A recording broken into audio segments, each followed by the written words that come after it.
explain this feeling. I'm all alone, and I can't explain this feeling. And I talk with these people like fucking me. I don't wanna sleep, but I wanna dream. I don't wanna think, I don't wanna breathe. I just want to feel the pleasure of the kill. Dishonor takes on me. Malice and thievery. What?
What makes you someone better than me?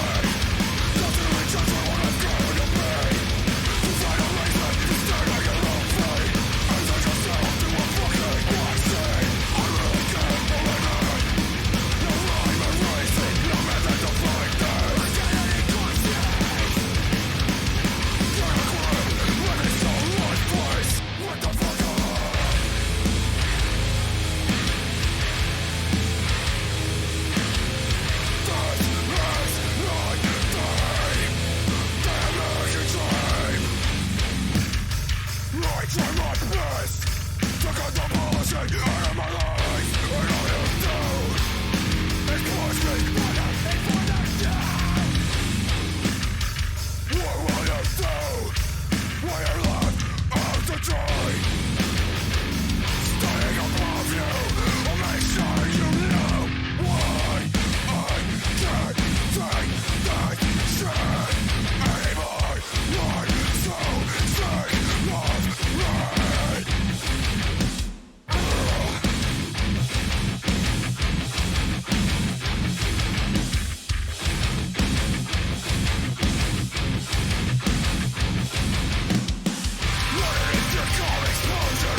with another exciting episode of the Tapehead Massacre podcast. I am Caleb.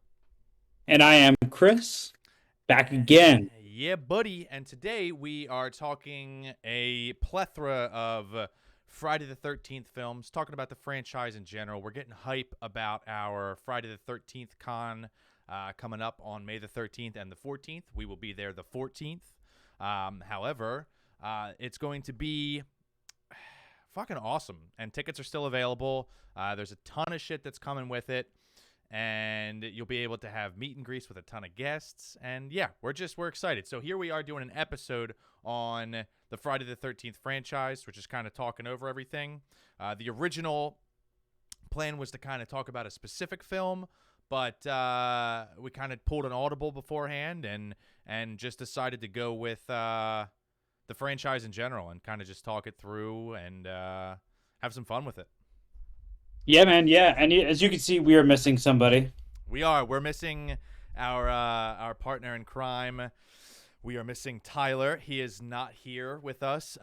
He partied too hardy last night, and he got himself a wee bit too sick, and he's been throwing up all day, and it's not been a good situation for him, to say the least. And so he is unfortunately not here with us today. But have no fear, we're still here, and we're ready to talk Jason motherfucking Voorhees and Mama Voorhees as well. If we're gonna talk part one, because we're talking the whole franchise. So part one. Spoiler alert: if you haven't seen any of the Friday the 13th, Jason ain't in the first one. All right, so don't be like, where the fuck's the guy with the hockey mask? And then if you're also thinking that, part two is gonna really fucking get you and throw you through a loop too, because there ain't no hockey mask yet. I just want to apologize ahead of time right now. I tried to get rid of my dog and the bone, but it came back. It's right behind me. That's okay. Okay. All right, cool. And now my cat. Now it's like So, dude, I want to ask you, man, what did you like kick off Friday 13th with the first one? Is that the first one you ever saw? Definitely not. I think the first one I ever saw was Jason X. Ooh. My cousin that lived across the street, his dad had got it on DVD, and we had just got a PS2, and the PS2 was the shit because it was also a DVD player. So you were like, fuck yeah, I can play Backyard Wrestling, There Goes the Neighborhood, and transition right over into whatever fucking DVD that we wanted to pop in. And I remember, oddly enough, I remember being Jason Voorhees for Halloween one year before I had ever even seen any of them. And oddly enough, I was part 6, Jason Lives with like the skeleton. And yeah, it was like pretty funny that I decided to be that for Halloween. I guess probably my dad did more than I chose that. He was probably like, this is a fucking cool costume, and it's Jason Voorhees. Let's throw him in it. It was that way with Ghostface for me. I was Ghostface for like 8 years in a row. Yeah. I had the bleeding mask one. Yeah. The blood through, and I had never seen Scream before. Yeah, it's yeah. I mean, it was a trendy thing. You always saw the Ghostface masks in all the stores. I mean, they're still fucking everywhere to this day. And I was tempted every Halloween to buy one, man. Yeah, and see, that's the thing. Like, I mean, the Scream franchise was never a franchise that really did it for me. Trucks, you're listening, you're gonna hate me. Sorry, bud. Love you, but like the Scream franchise just never really did it for me. Ghostface as a killer, it's interesting and unique because it's not like, you know, it's not this like otherworldly being, and it's also not one, you know, it's just a person in a mask, whereas like your Michael Myers, I guess, is a person in a mask, but he's, you know, pure evil. Jason Voorhees is, I guess, a reincarnate fucking, you know, dead thing. He's a zombie, you know, that won't die, essentially. You know, you have your Freddy Krueger, who's a fucking figment of your imagination, basically. That can. Well, what I want to talk about real quick, man, is how I sent you yesterday that I picked up Chucky, the TV show on Blu-ray, and you said that you weren't a big Chucky fan. Yeah. What? dolls don't do it for me, man. Like dolls just don't do it for me. Pretty much any doll movie that I've ever watched, I'm just always like, just fucking set it on fire, kick it, fucking punt that motherfucker, like just get rid of it, get it gone out of it, get it out of here. All right. So I never really related to any of the Chucky films, even though that was like one of like the earlier horror films that I saw. Oddly enough, because usually you kind of hold on to those like early horror memories that you have, like the early films that you watched. And like Child's Play 2 was like one of the, like the things in my collection that I had for the longest time. And, you know, I wound up getting rid of it. One of our listeners actually bought it off of me. And it was cool because it was out of my Uncle Ray's video store.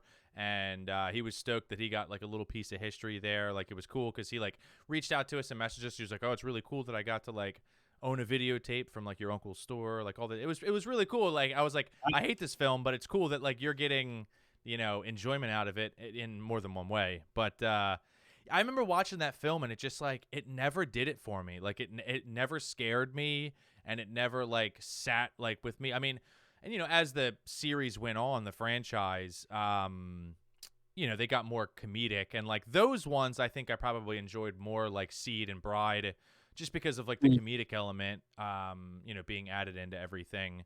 You know, and Brad Dourif is just a fucking madman to begin with. You know what I mean? Like he's great in fucking Lord of the Rings, you know, I mean, but, yeah, I don't know. I just like Child's Play never did it for me. I went to the theaters to see the newest one. And that was just hot fucking garbage. And, like, I just wasn't a fan, but I was like, I really didn't know what to I didn't know what I was expecting because I was going to see a film out of a franchise that I wasn't really already a fan of.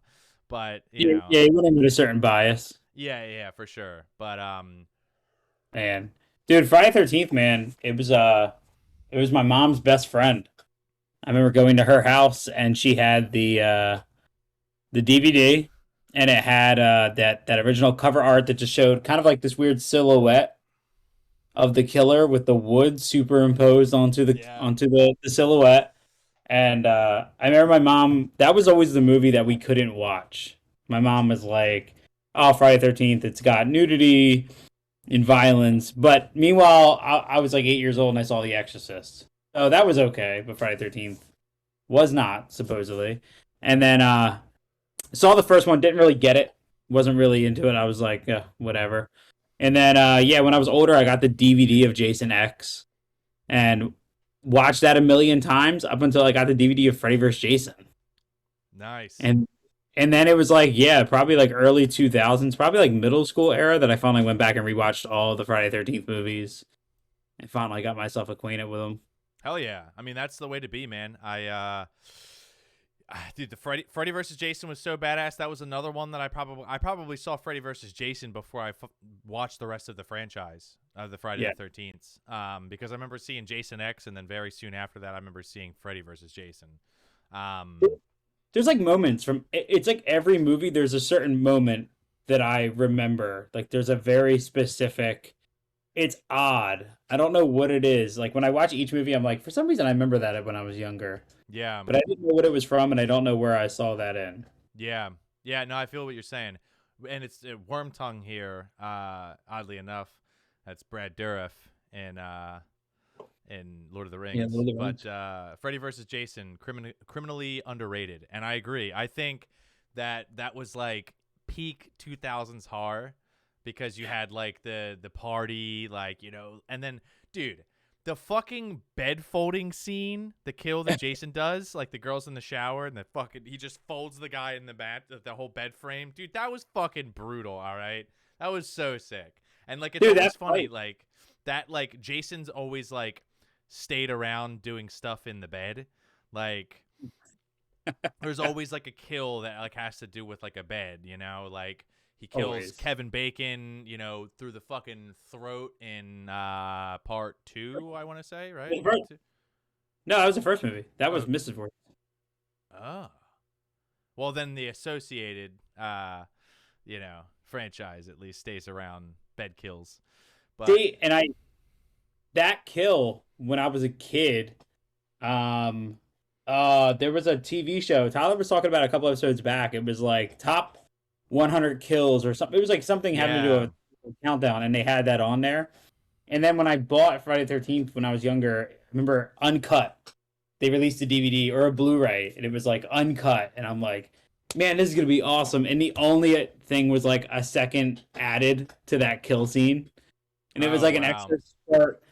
So supposedly, the blood tank that they had underneath the bed, they were pressing, and it got clogged.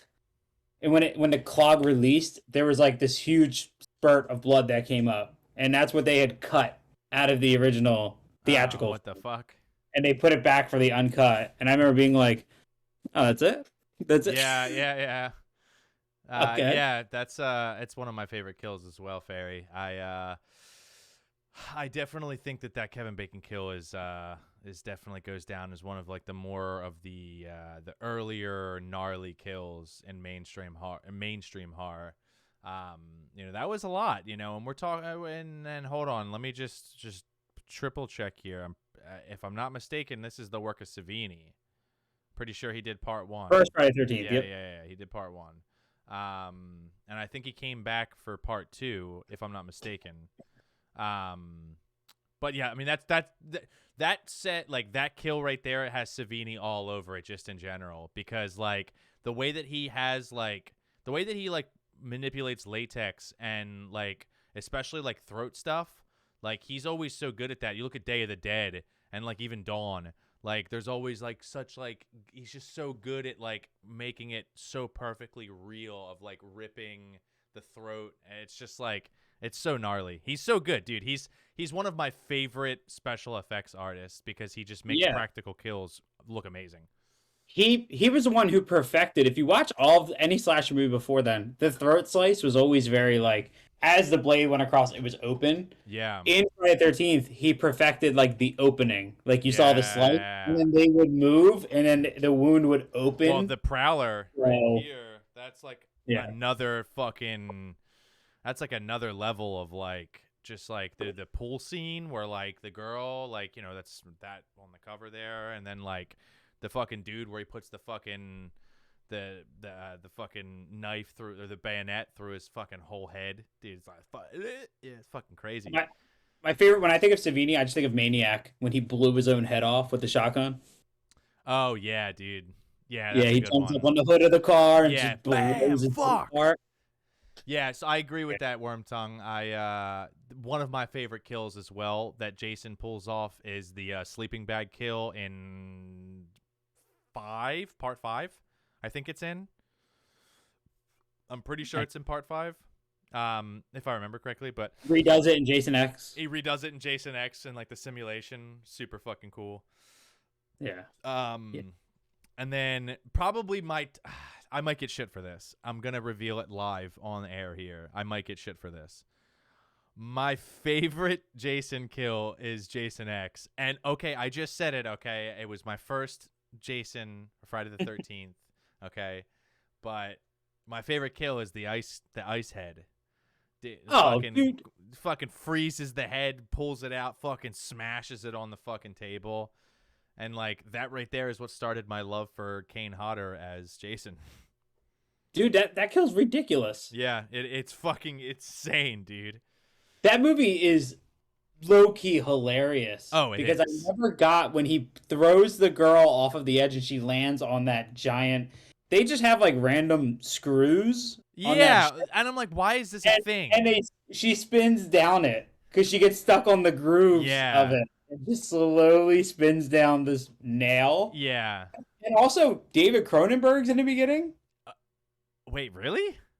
He's the guy, the doctor that he throws the chain. Oh yeah, yeah. David Cronenberg. What That's the fuck? That's amazing. Holy shit, blow my mind here. That's insane. Like, I love that. I don't know where that movie came from, but yeah, they had the cyborg girl. Well, I know that that was the first one that they couldn't gain the rights to the franchise, which is why Friday the 13th isn't in the title at all. It's just Jason X, because they were able to get the licensing for Jason Voorhees, but they couldn't get I think that was like New Line, I believe. I think it was New Line, because Paramount was who had the licensing for Friday the 13th, but they wouldn't release that to New Line, because at the time that was when New Line was like fucking putting shit out like hard. Like I Know What You Did Last Summer, fucking. It was like Final Destination, like all of that, like early 2000s was all New Line, and like fucking they couldn't get the rights to Friday the 13th, so they were just like, fuck it, we're just gonna buy the rights to Jason Voorhees. Now you don't get to have your killer, and you can't fucking have Friday the 13th without your killer, so fuck you, Paramount, and we're gonna take that and we're just gonna make Jason X. So did that same thing happen for Jason Goes to Hell, or did Jason Goes to Hell have Friday 13th in the title? I think it had Friday the 13th in that title. Hold on. No, because Freddy shows up at the end. It was owned by New Line. Okay, you're right. That's the first one. So that's when that happened. So they got the rights for that film for Jason Goes to Hell, the final Friday. It didn't say Friday the 13th. It said the final Friday. And then after that, it was Jason X, or also known as Jason Goes to Space. Jason Goes to Space. Yeah. But yeah, that was one of my favorites. I think my overall favorite for the franchise probably has to be Jason Goes to Manhattan. Jason Takes Manhattan, whatever you want to call it. Yeah. I mean, and I think that just because there's a lot of comedy in it, it's like that fucking. Let's see, hold on. It was curious to see. I have a ranking. So like it was like that, just on the cusp of, the '90s, and it had like that very like fucking grimy '80s aesthetic still to it. It was a lot of fun. It was funny. The kills are over the top. So, what are your? Yeah, go ahead. I think. All right, so I rewatched when Scream Factory put out the new box set. I rewatched the entire box set, and I'm sorry to say, man, but Jason Takes Manhattan is dead last for me. Oh, it's mostly dead last for everybody. Tyler said he fucking hates that.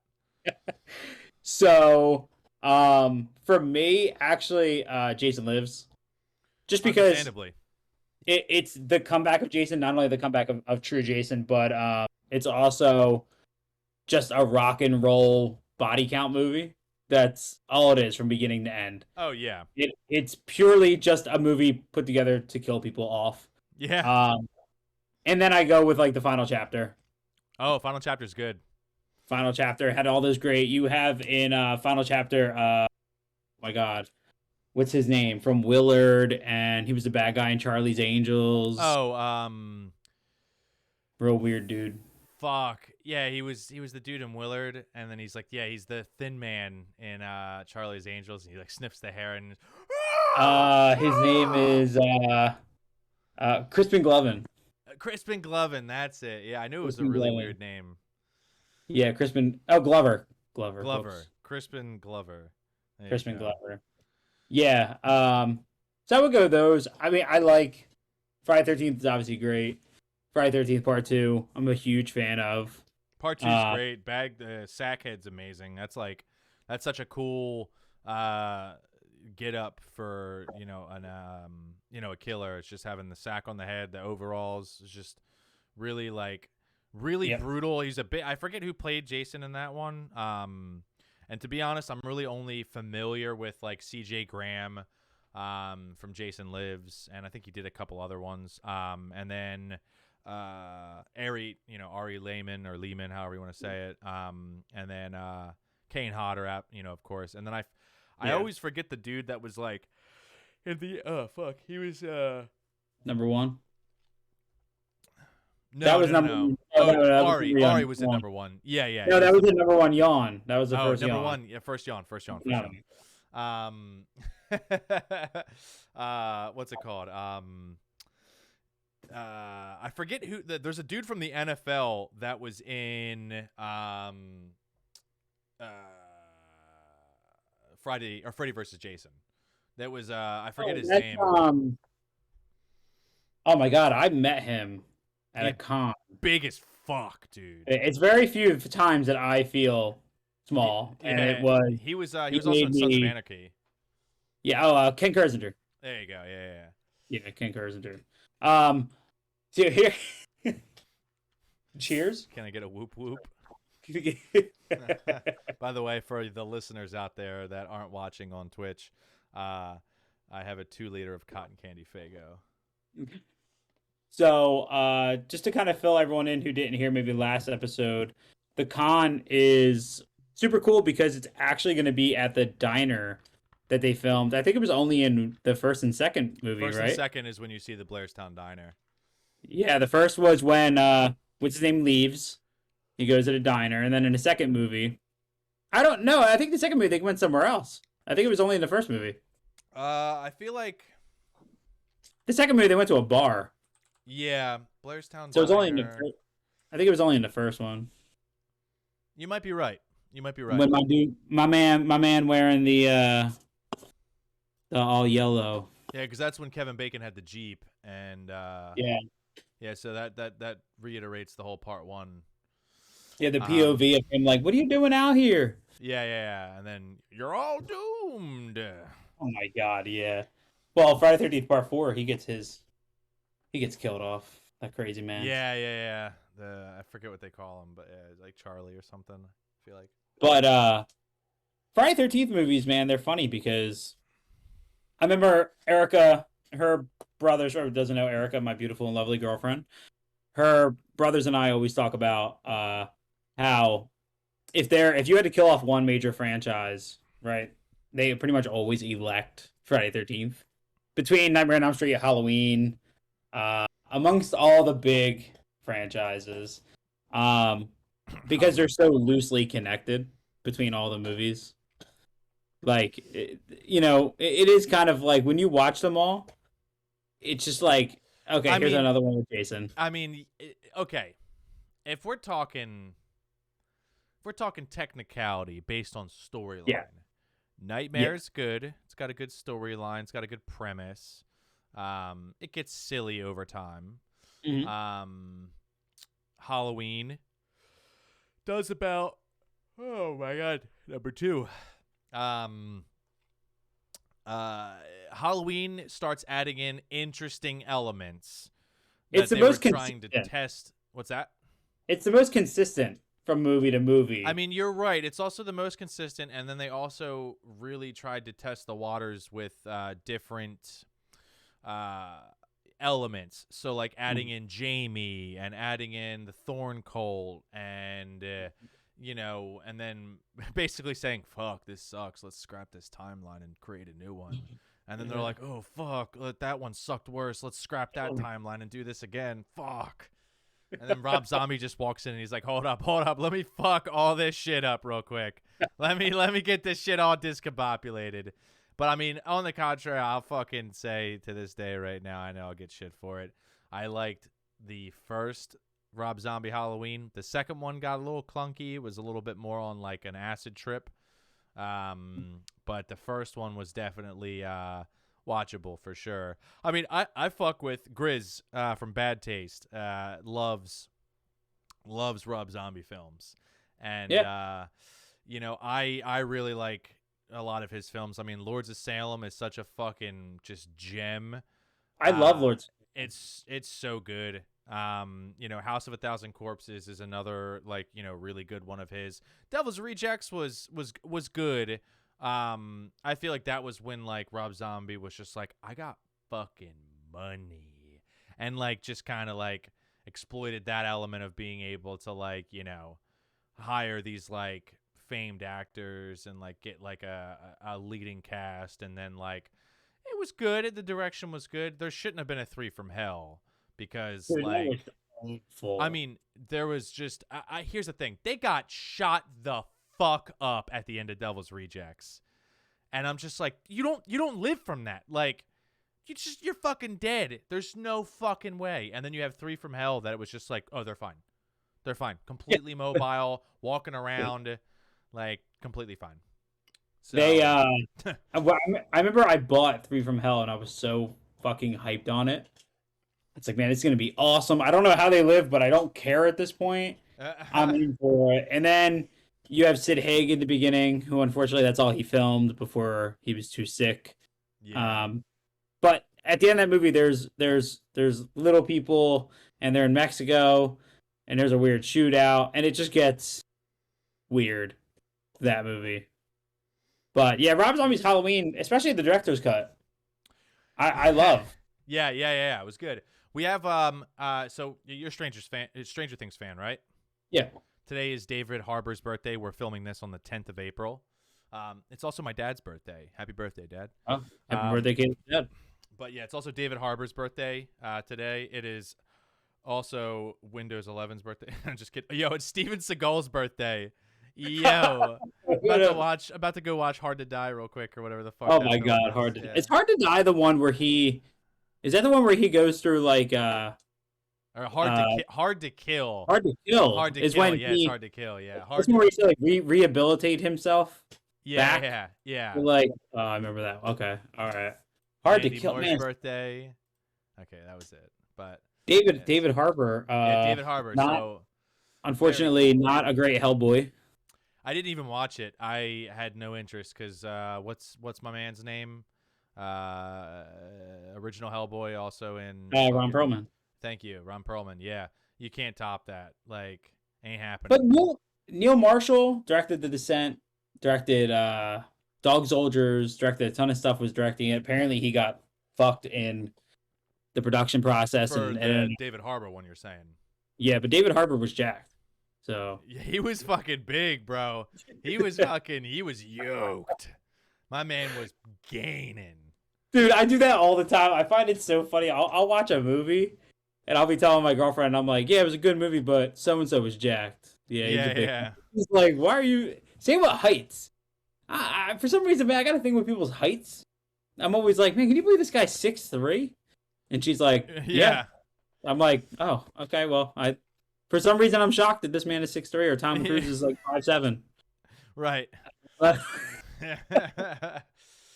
did you watch the Kane Hodder documentary? I did. Really good. Talks about like his whole like history getting into acting. Talks about like his horrible accident that he went through and like his recovery process of like that crazy stunt. Because he was noted for being like a really good stuntman for burn scenes, and to this day he still has the longest on fire one take. What movie is it that has it? That was New Blood, Jason. Oh, New Blood. I know. I think. Oh yeah, I think it's Maniac Cop. Maniac Cop 1 and 2 is some pretty long. Yeah. As well, but I think it's in slow motion, which doesn't. Which slows it down. This was Jason was burning, or Kane Hodder was burning for I think he said like 22 seconds, and it was one shot. That's a long time to be on fire, my guy. I don't care if you got flame retardant fucking clothes on. That's a long time to be on fucking fire. Like, fuck that. And that was post him having his accident. Like, dude, that was after, because he was filming like some movie, like some action movie, and he was like a stunt double, and he got set on fire, and like the clothing that he was wearing like failed, and it like fucking just like melted to his skin. And he has third degree burns all over his body. It took him like fucking 4 months to start walking again. I thought it was I thought he was doing like he was like showing somebody something, or he was auditioning for something. And he was talking about how he knew he didn't put enough on. I think that was the case. I thought it was him like filming something. If I'm not mistaken, that's what it was. He offered to show an interviewer and her cameraman a fire stunt. That's what it was. Got it. Okay, so it wasn't for the film. But yeah, he got fucked up, and that happened before he filmed that scene in New Blood, and like that's just crazy that you're like, I'll fucking get lit on fire again. I don't care. Like, but it's crazy that his burns and his scars and stuff have become almost like that's that physical trait. Well, like you get wrinkly like over time, so like the wrinkles kind of make it look like he just looks older. You Yeah, know? But that is wild. yeah, dude. I just like I've done stupid shit over the years. Like I've let people hit me over the head and like the back with like tube light bulbs, and like, you know, I've done like fire breathing stuff, but like I would straight up never just be like douse me in gasoline and set me ablaze. Even Dude, if I tube have light proper bulbs hurt? clothing. What's that? Dude, tube light bulbs hurt? Oh, dude, it's so weird because it doesn't hurt at all, but it burns in like 20 minutes because Oh, there's it's a the there's a chemical filament in there. The glass yeah. cuts you very small, like very tiny cuts happen from the glass, and that chemical gets in there and it just burns, bro. I mean, Oh, and these were straight hits, so it wasn't like they were hit at an angle where like my skin got cut open. But dude, yeah, like I just remember like getting hit over the over the head was like I didn't even fucking that was fine. I was like, okay, fine. The back that sucked because there were shards of glass in my back with that chemical, and it was just, dude, it felt like somebody set me on fire. Like it was like, or at least what I would think it would feel like. It was fucking rough, man, and it lasted for a couple hours even after I got a shower. I think fire breathing, the trick is to pull your mouth away from it, right? So it doesn't. Dude, Go I was at a party. I'm asking you like you're an expert. Like I'm like, hey, man, did Yeah, you do yeah. Did you do this? This is what I was told. No, I went to this party and I was asked to pick up liquor. Everyone was like they just wanted liquor, so I picked up 2 bottles of Everclear because I was. It was a broke middle as school fuck. party. It Caleb was 22. Yeah. Yeah. I showed up with 2 bottles of Everclear because I was broke as fuck, and I was like, "This is cheap. Let's go." And it'll get you fucked up, grain alcohol. Yeah. And yeah, we went outside, and I was like, "Let me just see if this even works." And I had a Zippo, and I fucking flicked the Zippo, and I fucking took a big old mouthful of Everclear, like puffy cheeks. I look like a goddamn blower fish or whatever they're called. And dude, I just fucking launched it as far as I could and just lifted my hand up where the lighter was. Dude, it fucking went out so far, and then like my eyebrows got singed off, my mustache. It was fucking rough. So now that I'm speaking about this publicly on air and to our listeners, I will post this on our Instagram story for everyone to see. Since this episode airs Tuesday, I will post it Tuesday so you guys can see it. So make sure you go follow us on Instagram. I'll post the picture of me breathing fire. Yeah, follow us on our Instagram, Tapehead Massacre, if you already don't. But yeah, I'll go ahead and We've post been that up. killing it on content over there, man. What's that? Crushing it on Instagram content. Dude, I lately. know, man. Having Chris on the show is because he's a fellow collector. Not that Tyler isn't, but No. I'm not taking credit, man. Engagement. listen. Great, I mean, man. So engagement. listen. Everybody's been crushing it, and Chris and I are posting up all our snags. I've really dived deep into the whole Blu-ray world, thanks to you. I obviously had a few before, but I just had like a gigantic haul of 13 blues that came in thanks to Jasmine Peters off Instagram. You know, I probably wouldn't have spent that much money on Blu-rays 6 months ago. But thanks to you, you know, especially going to Monster Mania with you, and like just like obviously we have the same love for horror and collecting. And like I know how I probably sound to most people when I talk about tapes, like your average Joe, and they're like, "Wow, you know a lot. Like you're really passionate about this."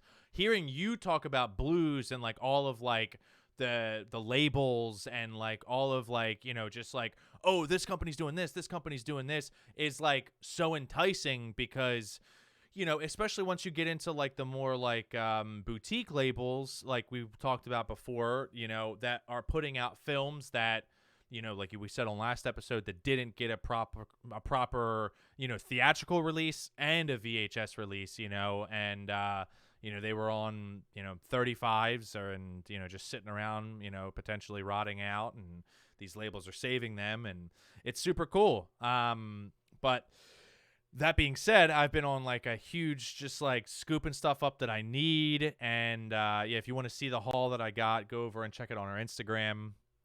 It be over there. That being said, there's also been a lot of good content coming out from your end as well. There's been a lot of good stuff coming in the mail for you as well. Yeah. Luckily, it's funny, man, because I kind of go through like phases of buying, and I really try to focus on. I really want to build my Scream Factory collection. I know every single collector is building their Scream Factory collection, but what's happening now is every Blu-ray that I'm missing from my Scream Factory collection is now coming out in 4K. So I go one of two directions. Like, I mean, they just announced a Life Force, Dog Soldiers. They released two Cat People and one other in 4K. So Okay. now I'm in a dilemma where I'm like, okay, do I pre-order the new 4K version, which is exactly the same release except it's on a 4K disc, or do I wait for somebody to sell the other one for really cheap? Right. So that's kind of the dilemma I'm always in. But It doesn't go away. yeah. But yeah, we posted up the new Scream, and I actually Yep. had that. I had that for a while. I just didn't post it. I bought it off of a guy who was selling a bunch of early copies on Facebook like a month ago. So I was holding off on that. My girlfriend did a crazy haul. She bought us. What did she get? She got Maximum Overdrive, the Vestron Hell yeah. release, which somehow, dude, I never get slipcovers. Right? I can order. I don't ever get slipcovers. She orders Deliberately? one of the most rare slipcovers out there, the Maximum Overdrive Vestron slip. Orders it from Amazon. Yeah, he shows up with a slip. So It hurts. I don't know how she does that, but yeah, she got us Brides of Dracula, which is one of her favorite Hammer films. Which I've never seen it. is playing at the Mahoning. Is it? It's playing at the Mahoning for their Vampire Fest. So I also want to shout out my girlfriend's brother works for Neshaminy Creek, Oh, the brewing. nice. Yeah, Yeah. out of Philly, and they just announced some stuff that they're going to be doing with the Mahoning. They're doing stuff with Mahoning, right? They are, yeah. So they haven't released any details yet, but they are going to be doing more stuff with them. So I would keep an eye out for that. A lot of Fuck cool yeah. stuff going on with Mahoning. A lot of companies trying to really. Yeah, the opening day is coming up for Zombie Fest. That'll be the first event that they have there. It's a Thursday, Friday, Saturday, Sunday. A ton of shit playing for everyone that enjoyed our Chud episode. Chud's the first movie to play on Thursday. Yeah, hell yeah. There's a lot of good stuff playing for Zombie Fest, and if you're a zombie fan or fan of zombie movies, Night of the Living Dead's playing. They haven't announced all the guests yet, so expect some fucking people coming out in attendance, as per always with the Mahoning. But yeah, definitely very exciting to get back to the Mahoning. I'm fucking ready. I am ready. Do we know what vendors? Did they announce any vendors that are going to be at our Friday 13th con? No. So the last word that I got was before, like, they're gonna announce once all the artwork is done. So like, Oh, there's art being made for us right now to be like officially announced on like the website and all that kind of stuff. So the same guy that's like making the flyer and stuff, I sent them like the logo and all that kind of stuff for us. And then yeah, they're gonna have like the whole fucking thing section for us and the rest of the vendors as well. So I'm definitely curious. I know Fright Rags will be there because they're a sponsor. Nice. And then other than that, I have no fucking idea. Yeah. So that's about it. So I'm already prepared to fucking hit up Fright Rags and just buy a lot of shit. And I'm sure that they'll probably have like a fucking banging Friday the 13th like section of like merch for the event. Yeah. So I'm ready for that. I'm rolling up with my Screen Factory box set to get some signatures on. Oh fuck yeah. Dude, Have you seen it? You've seen that you- box set, right? Yeah, and then do you still have the one that we were talking about? Yeah, I have it in a collector's case. Nice. Well, that would be the move right there. The tin one? Yeah. Yeah. I know. I told you I was going to give you that so long ago. I It's know. still sitting in the collector's case. That's all right. We're gonna get to. Well, here. All right. So we'll talk about this now. We might as well. It's exciting. Next episode, we're going to have Mia Wallace on from Dark Shade Films. And we'll be talking her favorite film, Tourist Trap, which I'm excited about. Tourist Trap is a fucking banger. I'm so ready to fucking watch that. Tyler's never seen it. I'm excited for him to check it out. It's a good old full moon features, oldie but goodie. And, dude, I'm fucking stoked for that. I love Tourist Trap so much. You got the VHS box, right? I got the VHS box, yeah, with like the blue and the tape and everything in it, yeah. Because I was like, for a while there, like, because Full Moon has a Wizard Video section, because the guy that runs Full Moon, I believe, bought Wizard Video, if I'm not mistaken. So you can go on and get re-released Wizard Video box sets. And like you can get like all kinds of stuff from him. And Zombie always sells out like immediately.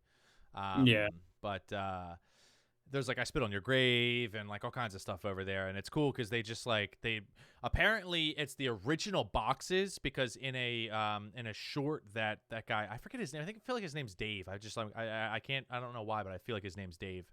But the dude from Wizard Video like had a thing and said that like, yeah, we were cleaning out one of the warehouses and we found all of these brand new boxes, so we just put new tapes in them.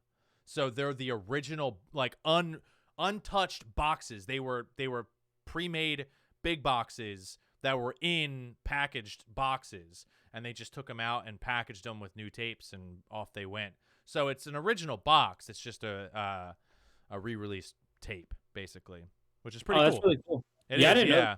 Yeah, that was what was pretty cool, but that also is where things get finicky, because dudes will try to sell one of those as an original, like from, you know, the 70s or 80s or whatever, and like they're asking the same price for it, where you can go on Full Moon's website and buy one for like $25 brand new. Yeah. They're asking a couple hundred. You know, they're roughing it up a little bit to make it look like it's got some wear and tear and reselling it to the internet. It's kind of shit, to be honest, you know. But to loop back, it's funny how that happens with just to loop back to like Friday 13th, that Scream Factory box set. The last big box set that they did was for Halloween. It's the 15 disc set, and that thing goes for so much money, dude. That's crazy. So much. And this Friday 13th box set, you still get on Amazon, like $100. Really? Yeah. This box set, yeah, you can get it for. Because I remember everybody buying it up thinking like it was going to be the new version of the Halloween box set. Right. And then this thing just hasn't gone away. And I remember rushing. My mom works for Amazon. I remember rushing to get this set because I was like, oh man, this is going to go away. Yeah, $114 on Amazon still right now. Damn, that's crazy. Still Holy stock. Shit. Yeah, it's still stock. That's and that's wild. on Amazon? Yeah, dude, right here. Yeah, $114.99. You get, it's every movie up until the remake, and then you get 2 bonus discs and a book. You have to link me that. And it comes in a big box. It comes in a big hard box. Yeah, you'll have to send me that link. Yeah, 114, which is less. I think I paid 150 when it came out. I think it was like 150 or something. Okay. When it came out, it's a better price then. Yeah, for sure. But yeah, that's the exciting thing about collecting physical media, is that it gets to be expensive. Way too much money spent on this stuff. Yeah, it's rough. So did we announce any other future episodes, or just the Tourist Trap one? Well, listen, we can talk about them. There's absolutely no reason why we can't, and I'm excited. So let me make sure my dates are right and accurate here. So we have Mia Wallace next week talking Tourist Trap. The following week, we will be sitting down with A&P Productions to talk over their film /Lorette Party. And in May, we will be sitting down with the owner of Studio House Designs. Studio House, right? That's correct? So. Yeah, I'm fucking... Why did I just blank so hard? Yeah, Studio House Designs. Why did I just like brain farted so hard. You're like, what are we sitting down with? Yeah, I was like, wait a minute, what the fuck? Holy shit. But yeah, So that's going to be exciting. I'm excited to sit down with those that dude or dudes or whoever the fuck's coming on the show. We'll have to see. And then I think as of right this moment, that's all that we can announce, if I'm not mistaken. Definitely though, like I definitely want to encourage anybody who knows anybody who is doing short films, small films, anything like that. Definitely send them our way. Yeah, We want 100%. yeah, we want to check them out. I mean, the great thing about this community is that it's not just the big stuff, you know, the small stuff too. Right. The small people still keeping it alive. So, especially in this day and age, there's a ton of people doing it, and I know like you know, even the guys who are doing like the new Friday 13 stuff online, the fan films, Yeah. like that stuff. You know, there's so many people doing so many cool things that we need to, or we would love to get on and talk to.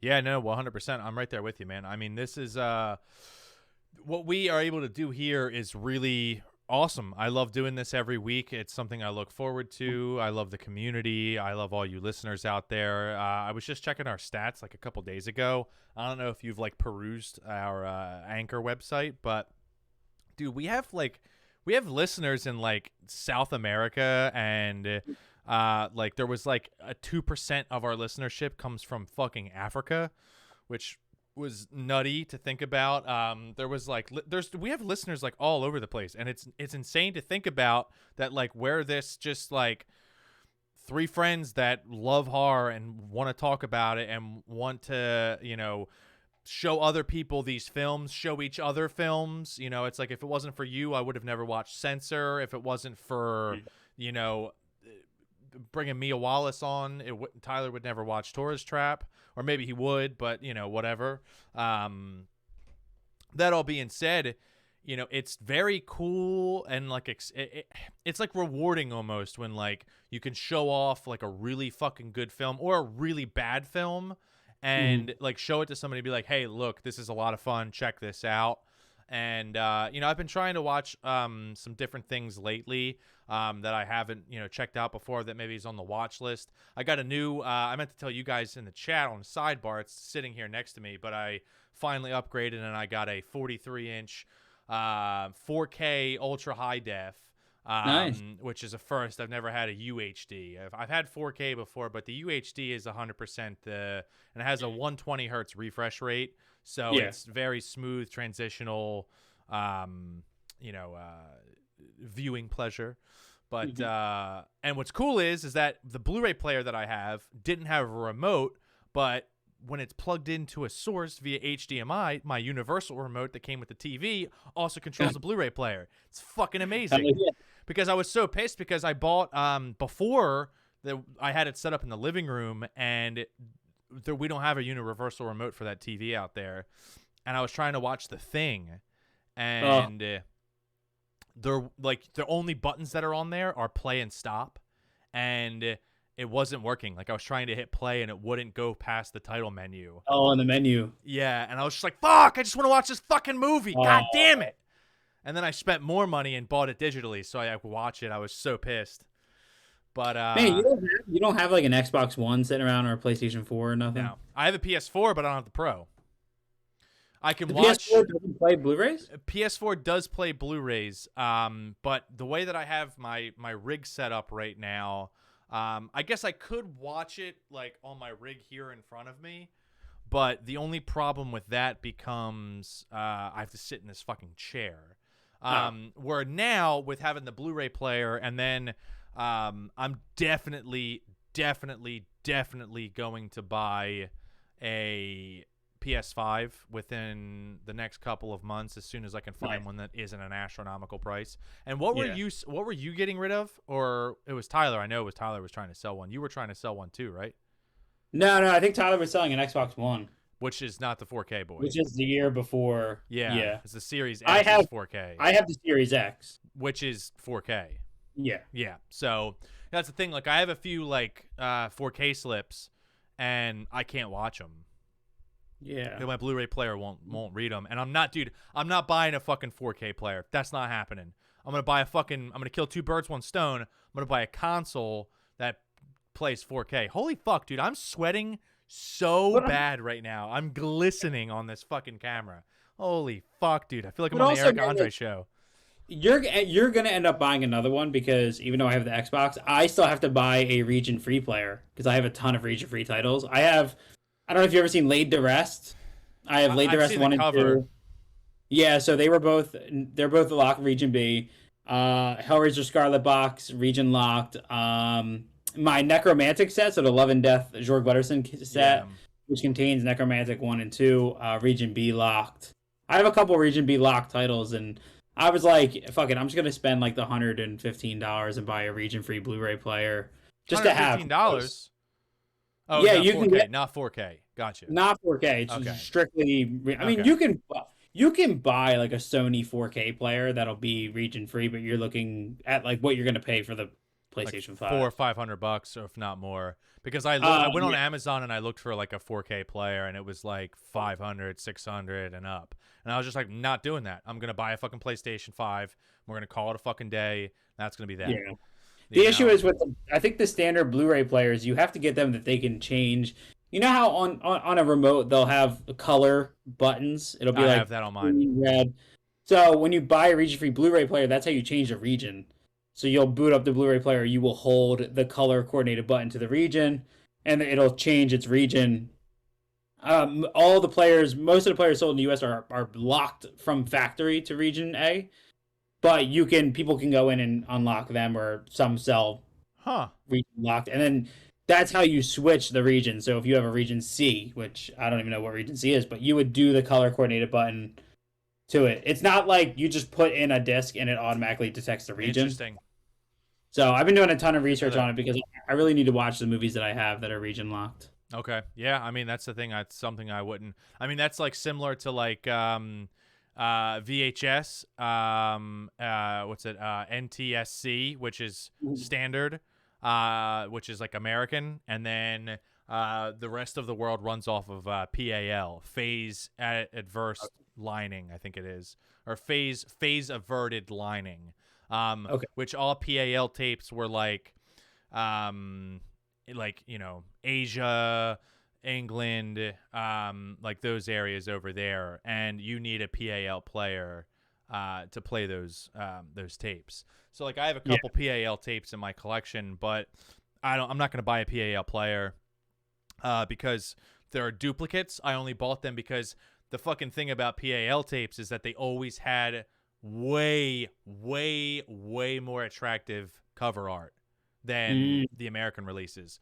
They were always like, you think about your 80s stuff, very like beautiful color palettes, very lime highlighter style stuff like that. They like overdid it overseas, and like I love it. It's just like I have this one fucking copy of Texas Chainsaw 2, which is funny because it's a copy of Texas Chainsaw 2.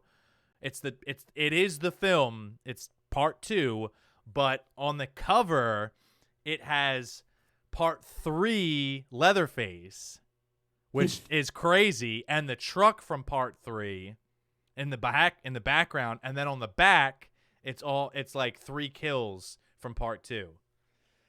It's so weird, but like I got that because I was like, this is fucking sick. Like this is so cool. Somebody fucked up somewhere and this happened. So it's cool to own something like that. At Monster Mania, there's that guy who sells the Japanese the big table in the back room. Yeah. So he was telling us that a lot of times the overseas art is so drastically, like sometimes it has nothing to do with the movie because they won't see the movie before they commission the artwork. They'll watch like a weird trailer and then they're just like, okay, we think we know what this movie is about. And then they'll draw a bunch of shit that has nothing to do with the movie, which is why on a lot of those like Japanese or foreign posters, there's stuff that's not in the movie, but it's in the art. Like Big Trouble in Little China is notorious for that. I think there's a couple other big movies where the foreign art it just doesn't have jack shit to do with the actual movie. That's amazing. Holy shit, man! I love that so much. I think there's foreign art for Friday 13th where it has Jason on the art. Part 1. Yeah, I think so. Oh, I think dude, there's some. I would have to own that for sure. Like Yeah, 100%. yeah. I'd have to 100% own that. I need that. So is Uber Jason your favorite iteration of Jason? I would say mask wise, and like version of Jason. Part 2's really cool. Yeah, Sackhead. 3. Part 2's really cool because it stands out. It's different. Mongoloid baby Jason, part 1, pretty crazy. And then in the renditions of the Jason Goes to Hell is a really cool look. Jason X is also a really cool look. And then just because of it being modernized, the remake look was really solid too. The guy was big as fuck. So I think that plays a lot into it too, is the stature of the person playing Jason. You know, Kane Hodder was all about like the chest and like big inhale and exhales, where like you saw that you saw the chest compression and like it was just like, But Kane Hodder's not that big of a dude. So like I think he's like 5'10", 5'11", and he was like noted as one of like the more smaller Jasons, but you know, they made it work and made him look very intimidating. You know what I mean? I mean, he plays a great fucking Victor Crowley as well. You know, that's like a super intimidating fucking, you know, person or creature, whatever the fuck. Fuck, that's 4. But yeah, all that being said, overall, my favorite Jason, it's Jason Goes to Hell in terms of the look. Actually, I'm going to retract that statement. Jason Takes Manhattan. I think he looks bad fucking ass in that film. King Hodder. So I think, dude, I'm just going to put it out there, man. I'm a huge fan of the Friday the 13th remake. Oh, dude, it's great. It's great. Yeah. Starts off with boobies. I'm ready. I'm ready to go. that beginning kill when he runs. Oh, dude. Yeah. Dude, he was, now I need to know who played. I don't think it was Ken Kersinger again. It was let's see. I think it was, man. Oh no, it was CJ Graham, I think. I think they brought him back. Oh, it's Derek Mears. Big ass Derek Mears.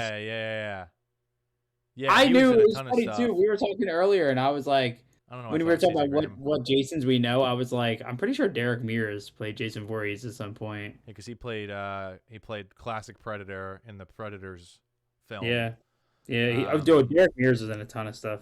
Yeah, dude, his fucking list of shit is insane. He was in most recently he did the Swamp Thing show. Swamp Thing, yeah. That was supposed to be pretty good.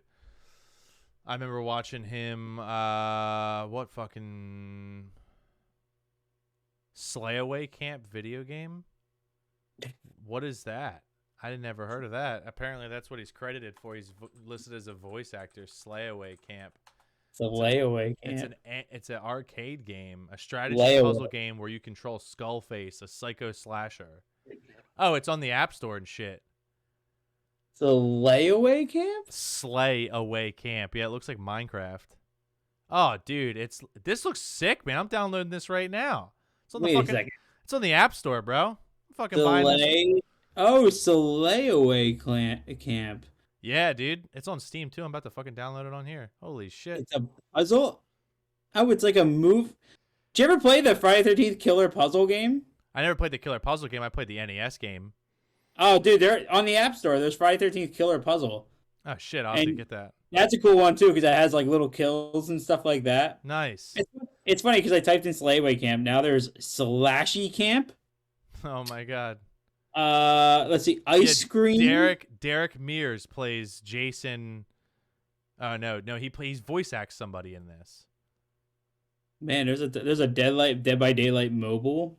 Slasher horror social network. Wait, IMDb has Jason or Derek Mears credited as the voice of Jessica.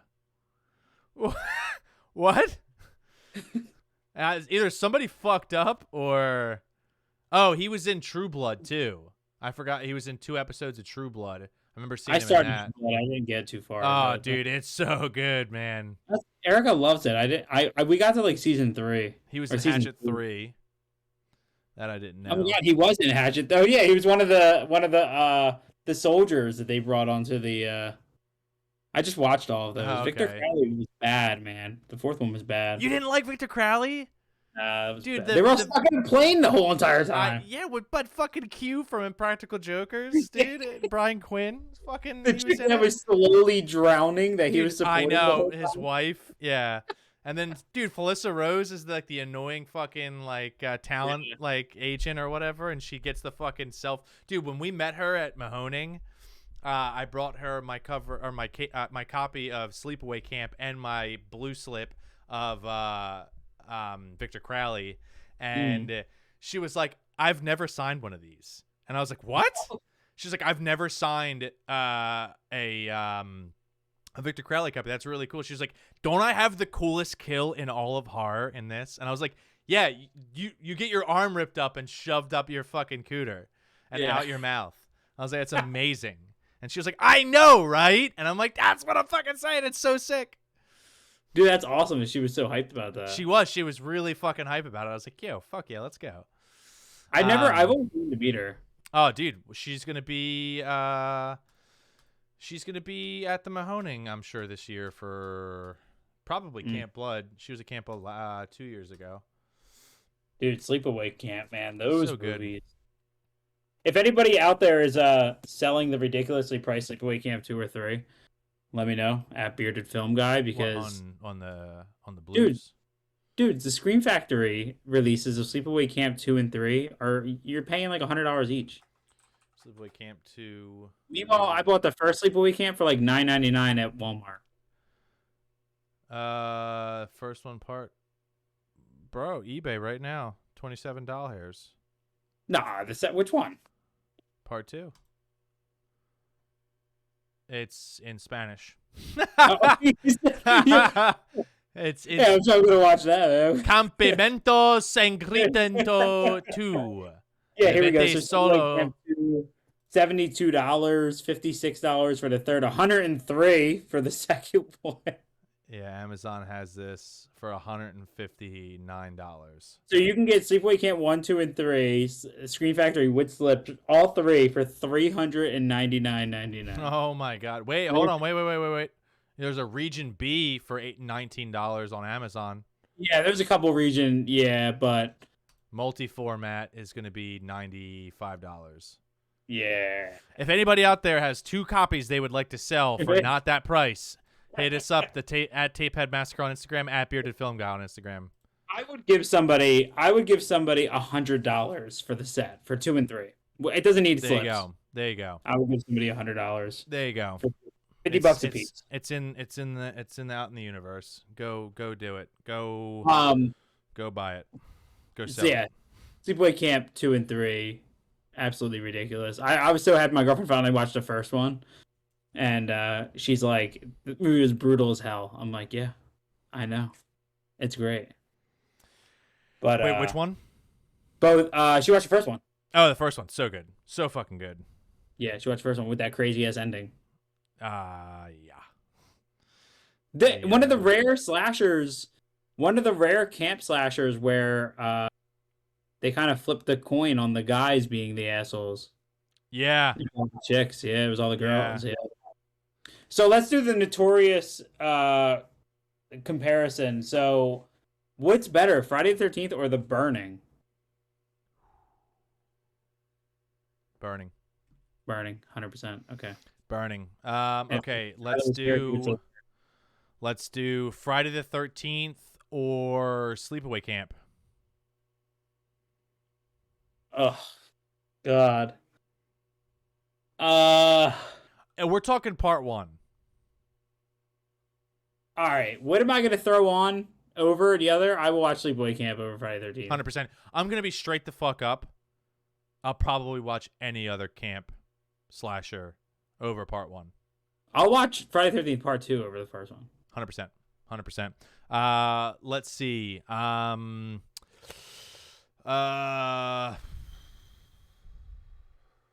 to think of another good camp slasher. I mean, you probably, but like you could say like Bay of Blood, the old yeah. Bay of Blood, but the Bay of Blood isn't. Bay of Blood like started the camp site thing, but nobody really talks about I mean, Bay of Blood all that for much. me, and we have to cover this on the show, but for me, The Burning, the best, the best, absolute best camp Hey, you slasher. guys haven't covered The Burning? No, we have Wow. we. This is episode 31. I mean, we have definitely covered a diverse field of different films, but Yeah. I feel like we need to start really digging into a lot of like the top dogs of the subgenres. So like Yeah. that's maybe something we should do for a future episode is maybe like instead of doing them all separately is talking like top dogs. So like best camp slasher, best creature feature, and just like talk about that. Like I think that's a really solid episode.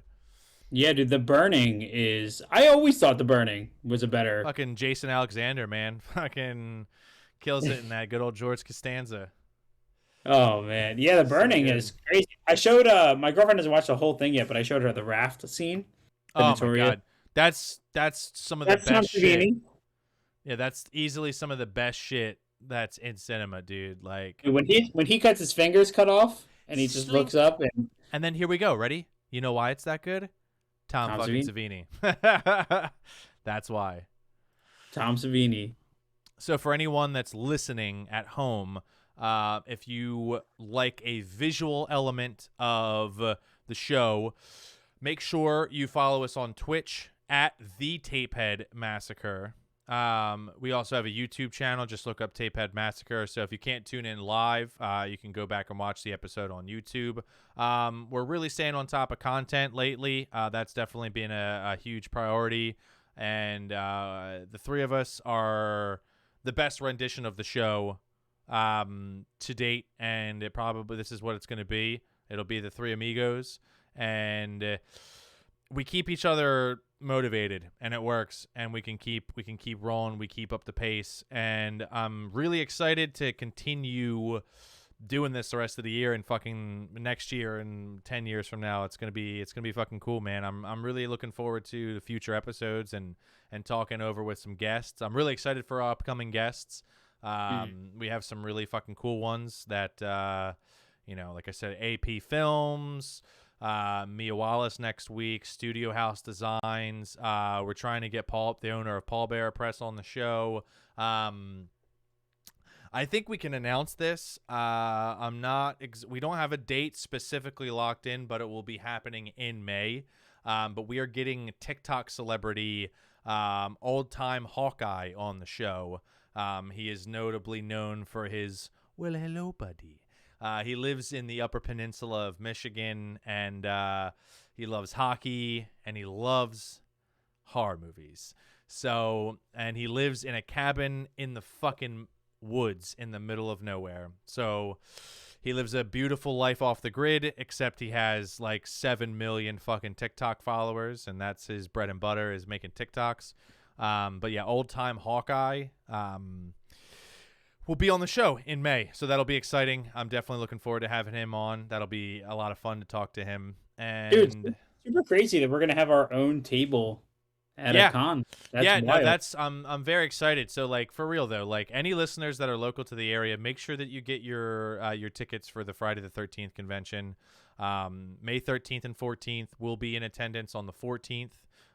We'll be set up. We'll be selling merch, and we'll be doing a live broadcast. I don't know if we talked about that on the last episode or not, but I'll be bringing equipment with us. We'll be able to record live at the event. So we're gonna try and get some interviews with the alumni. I mean, I don't see why we couldn't at least get a little something out of them. Yeah. And yeah, it's going to be awesome, and we're excited. It's sweet, and that's going to be the first of many cons to come. I mean, I'm trying to see. I'm going to try and I'd love to work Monster Mania this year. I think that'd be a really smart and good idea for the show. Something like that, or even like which is passed this past weekend, New Jersey HorrorCon down in AC. Doing things like that's pivotal, and we met a lot of awesome people. Not just walking around at Monster Mania.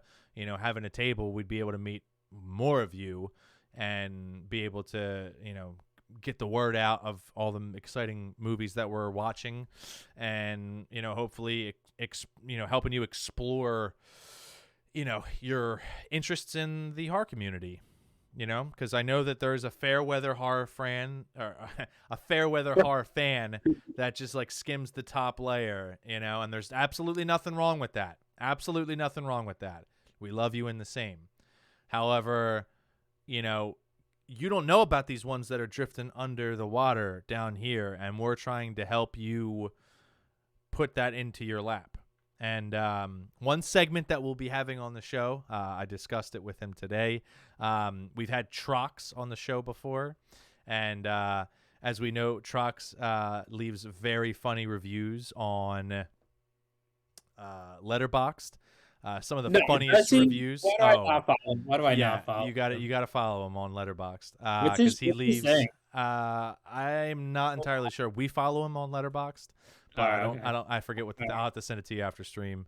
But so Trox will be sending in a voice memo for every show or every movie that we watch, and it will be Trox's 5 minutes of shit talk. So we'll have that on every episode from here on out. Will just be a little segment from a voice memo from Trox of him just absolutely exploiting each film. I'm really looking forward to that because Trox is a lot of fun to have on the show. And just having him in spirit through a voice memo will be funny enough. And you can watch our live reaction. I won't listen to it, I swear. I'll just drop it in the episode without listening to it, and I'll listen to it live with you. And we can all have a good laugh together. Oh my God, I'm reading some of them right now. Oh, you found them? Good. Why don't you read one? Yeah, go ahead and read one. All right, let's see. So, first of all, he gave Red Eye, the I think Wes Craven classic from 2005. He said, "Me 5 minutes into this film, there's no way Rachel McAdams would ever flirt with a guy with that haircut." So, Sleepaway Camp. Here's his Sleepaway Camp review. Okay, funny enough. The cop's fake mustache is my favorite part. That. Okay, what's the handle? It is just his name. It's just Matthew Troxel. Okay, so Matthew Troxel. So it's MATTHEW TROXEL. Go follow him on Letterboxd for your favorite. He posted a review of "I'll Always Know What You Did Last Summer," and he said, "Things I'd rather do than watch this again: give my cat a bath, go to a Trump rally, have explosive diarrhea at a water park, and Bible camp." Oh my God. This is why you need to follow him right now. Right now, at Matthew Troxel on Letterboxd for all the funny reviews you could possibly ever need. Dude, this is it's grade A content. It's the stuff that you need. Trust me. Oh, man. Well, listen, all this being said, I'm excited for next week. And, I think to wrap this up talking about Friday the 13th, let me pour myself some more Faygo. Yeah, just before I get this one out. So I love the Friday the 13th franchise. I think it is one of the superior franchises, even though a lot of the films are very redundant. They're very much the same, but there's a level of stability there where like exactly what you're going to watch when you go into a Friday the 13th film. You know what it's going to do. You know that you're going to have fun with it. Even if it's bad, it's still good. And that's just the series in general, where there are unwatchable films in the Halloween franchise. There are unwatchable films in the Nightmare on Elm Street franchise. I don't think there's an unwatchable film in the Friday the 13th franchise because they all are pretty much the same film, just kind of repeated over and over again. It's a new set of counselors. It's a new set of campers.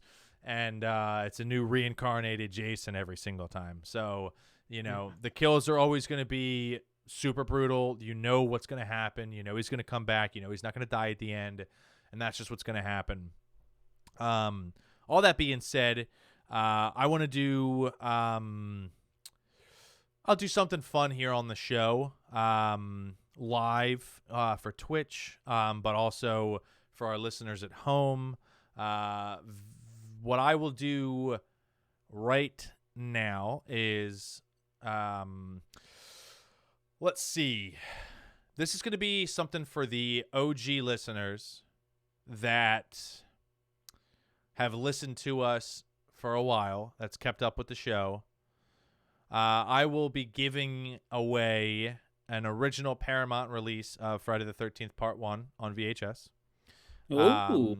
For anyone that can tell me or tell us or DM us, and since he's not here, we got to keep him in spirit, tell us in our DMs on Instagram at Tapehead Massacre what Tyler's first horror movie was. Oh. Boom. Tyler, I love you. You're here in spirit. Brother, you're probably throwing up at home right now, but, you know, we hope you're doing okay. But that being said, yeah, Friday the 13th Part 1 original release on VHS is yours. Just DM us on Instagram, Tyler's first horror movie. And, yeah, the copy will be yours.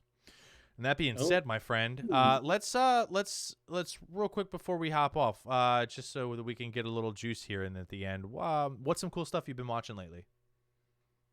So actually, not too much. I was, listeners don't. I was in Texas for work, so really wasn't too much going on. I finally saw. My girlfriend bought it. She loved it. I saw Peter Jackson's The Frighteners for the first time.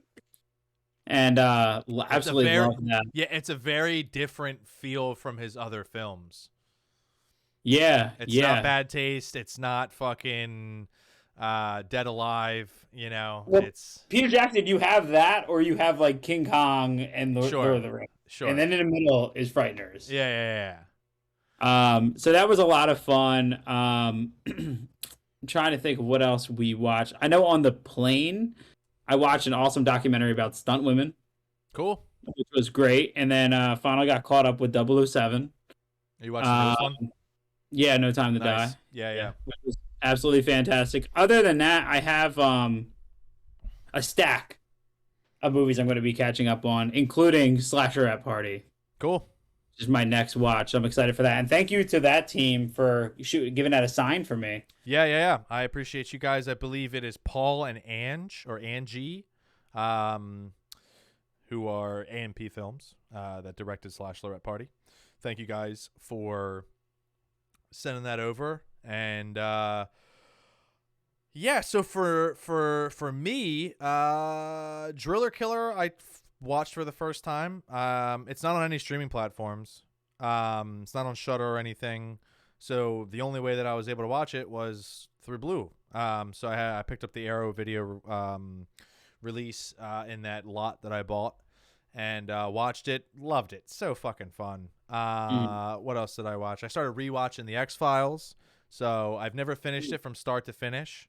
I think I got like hella seasons in, and then like, you know what happens when you watch a show that like you have to devote a lot of time to, you probably find another one or something happens. So I'm going to actually stick to it this time. Tony, you remember Tony, Anthony Smith. Mm-hmm. He's a huge X-Files fan. And so he's rewatching it again. I'm going to try and catch up to him so that way we can hang out in person and like kind of watch it together. And aside from that, I watched Blood Rage, which I also picked up in that lot.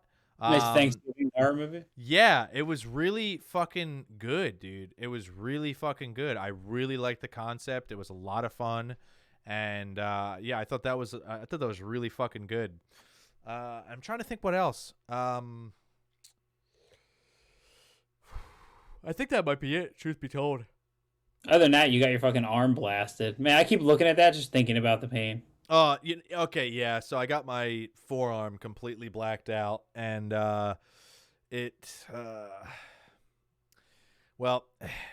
truth be told, it's very weird, because it's like, of course, it sucked.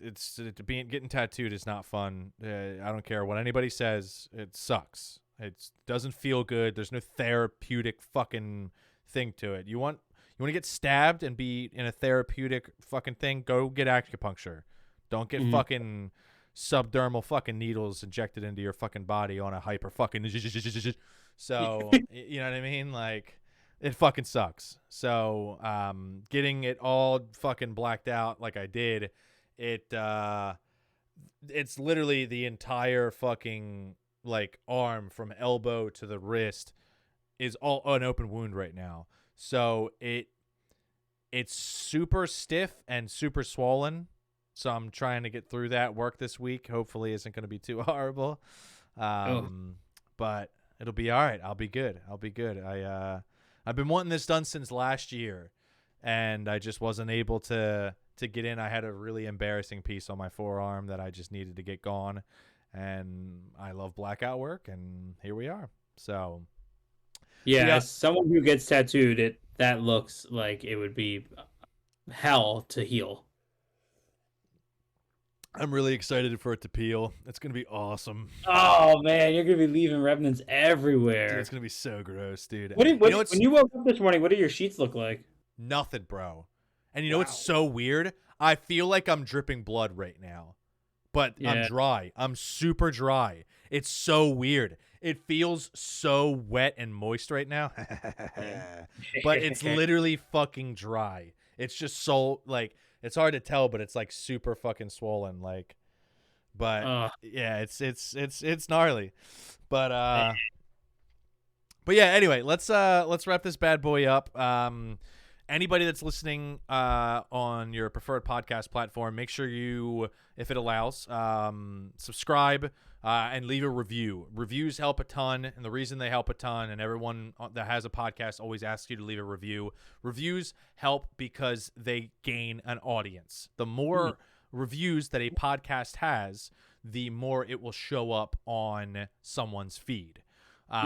So it's almost like, you know, a For You category on Netflix or Hulu, you know, because you've watched this show, you'll like this show. That applies to podcasts, and it only applies to podcasts with X amount of reviews. So the more reviews that we have, the more viewers we'll have, and the more of you will be able to experience what we have to offer. And we love you guys returning every week, so that review does mean a lot. That all being said as well, we want you guys to check us out on Instagram at Tapehead Massacre. That's where we predominantly post. We do have a Facebook page, but it's best way to get in contact with us is going to be through Instagram.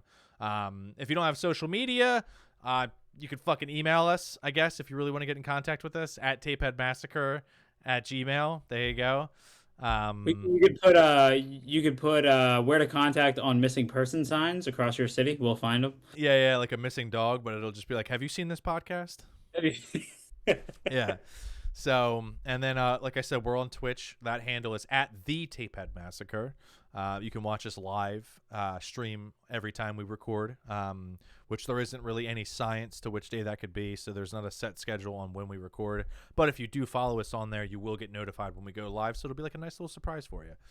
Yeah. So TikTok? We are also on TikTok, and I will be posting more frequently on there. Us doing the live stream and having video definitely helps and supports us being able to have funny clips for TikTok. So if you're on the talk, you like to rock, we're on there at the Tapehead, or I believe it is Tapehead Massacre Podcast, at Tapehead Massacre Podcast on there. I should have been more fucking situational with it. Maybe the fucking name was no, the name wasn't taken because I checked, but I don't know. It's a different fucking handle for every fucking site we're on. So fuck, I'm sorry, but yeah, somebody on TikTok took my unheard of name. So well, fuck that guy. I don't know who that is, but if you're listening, I'm coming for you. Yeah, you fucking piece of shit. But well, listen, this was a lot of fun. I love Friday the 13th. I think it's the superior franchise. The Texas Chainsaw Massacre franchise is great, and I love it. And don't get me wrong, that's my bread and butter. But Friday the 13th takes the cake for me. So yeah, this has been great. I am Caleb. And I am Chris. And we will catch you next week with Mia Wallace talking The Tourist Trap. Ooh, catch you guys later.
Where they at though?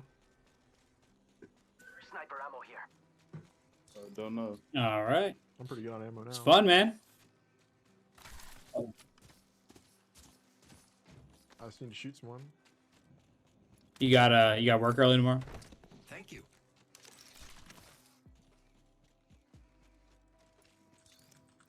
They must have went east. Oh, right here, right here, right here. I do, yeah. Never mind, they didn't go east. Yeah. 45 red. Look, armor on one over here. If I just hit record, does it just automatically start? It does not. It picks up at the original track. All right. Let me try this. Not this episode, I forgot.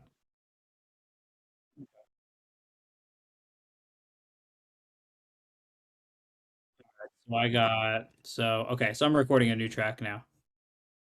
Yeah. If this won't come out sounding like a demon.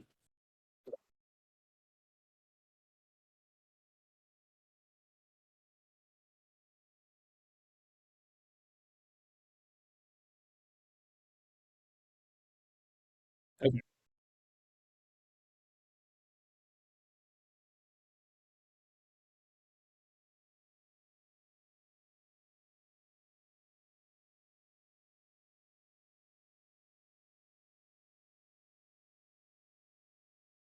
Money.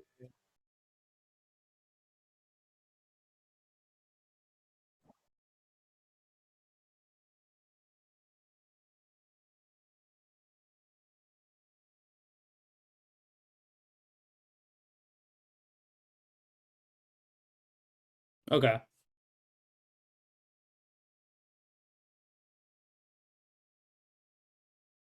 Yeah.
What is up, everybody? Tyler.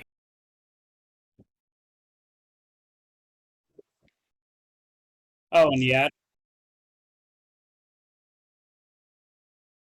Did you send me the thing or no?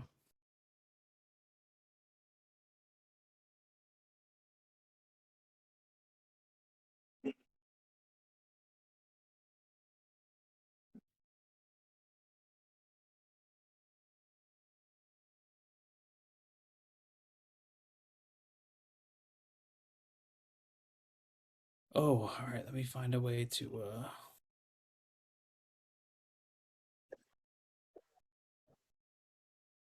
Yeah, I'm on here. It's only what, 1, 2, 3, 4, 5, 6 lines. So you'll do the first, I'll do the second.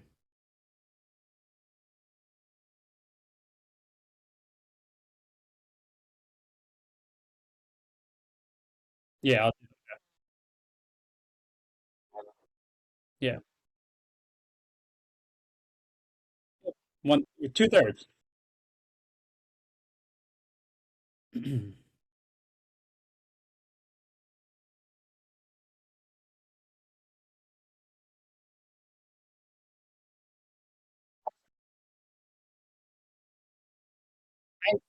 And Chris.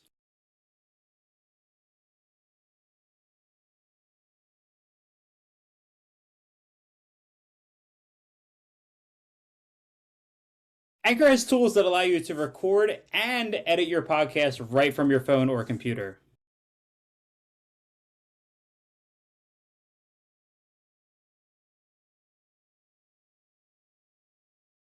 It's everything you need to make a podcast, all put in one place.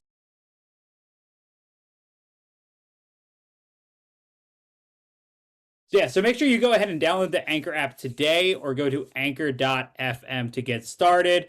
Anchor app is available on most of your downloading platforms. Cool.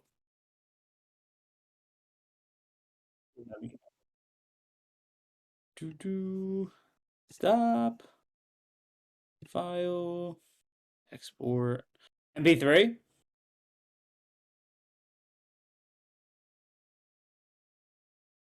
Add. .mp3.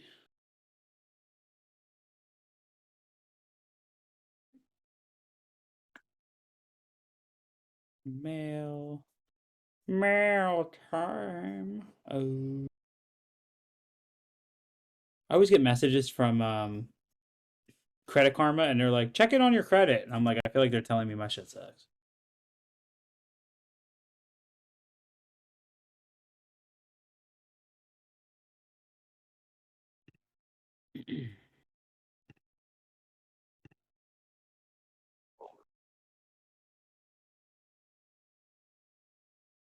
I'm sending it to your personal.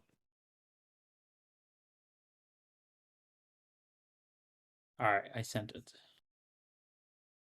Whoa. That was a crazy noise.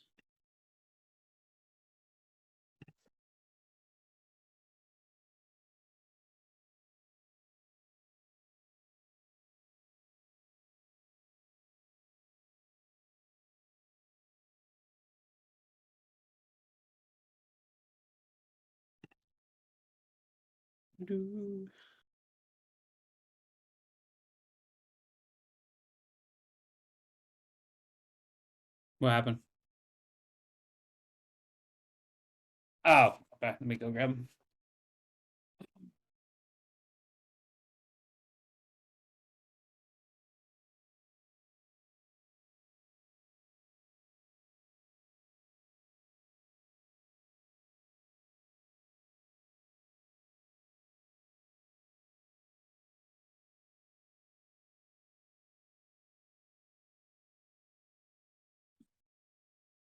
You can hear me? All right, let me go. Get this. Do a new track. And open this back up. All right, whenever you're ready.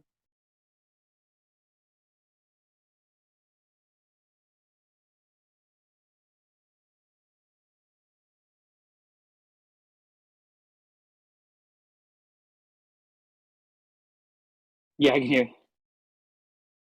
Last time you did it a little bit differently, so how do you want to do it this time? Do you just want to do?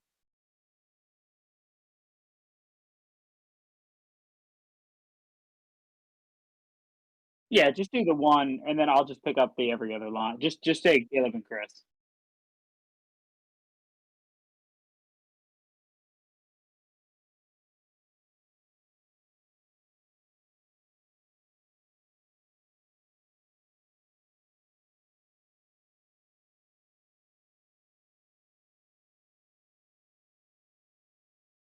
Anchor has tools that allow you to record and edit your podcast right from your phone or computer.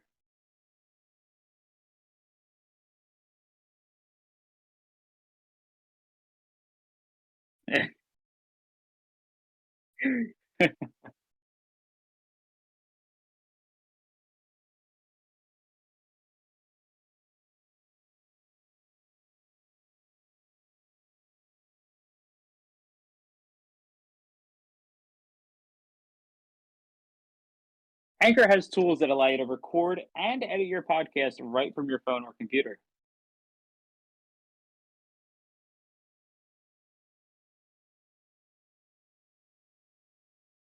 It's everything you need to make a podcast in one easy place.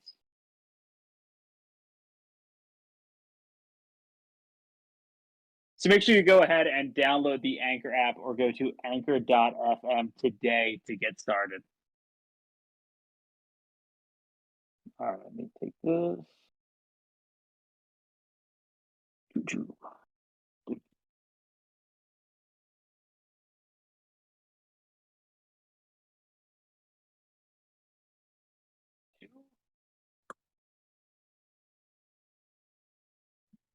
My dog is snoring on the ground next to me right now. He's like, I'm out, dude.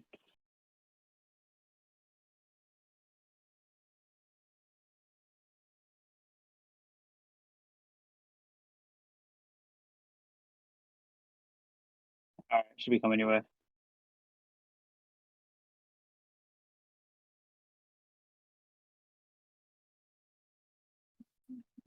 Lightroom, POS.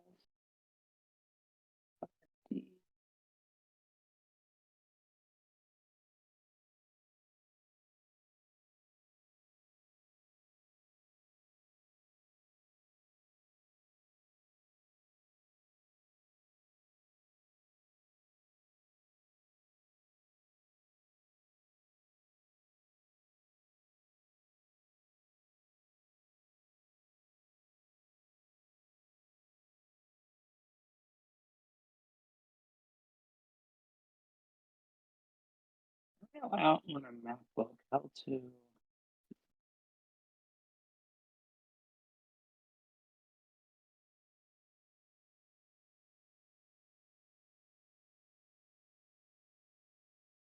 I don't know how to like, you know how on Windows you can shift and select all? I don't know on a MacBook how to do that. It doesn't work. Yeah. Yeah, I can select one of each thing.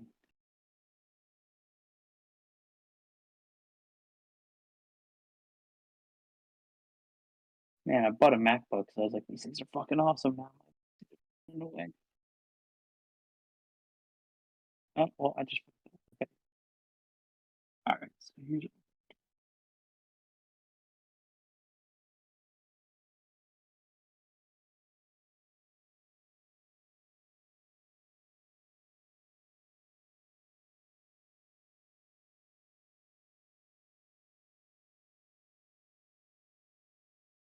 Yeah, we went down today and shot at Riverwinds.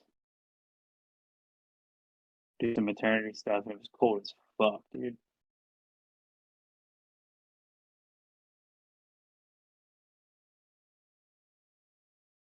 Cold as shit, dude. They drug me out there. I'm like, what the fuck?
You got to do a different kind of upload for ads.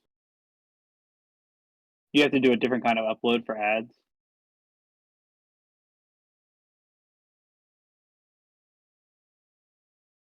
Oh, okay.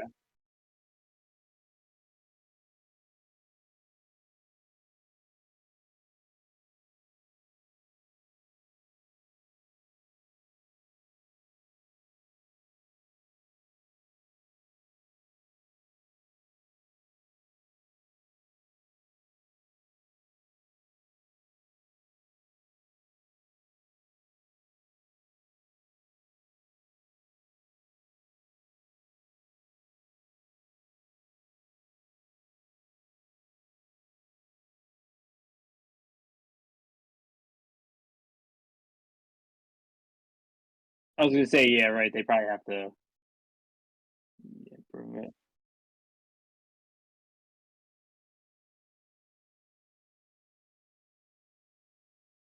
Oh, what's up? Yeah, I gotta finish editing these photos and then get the fucking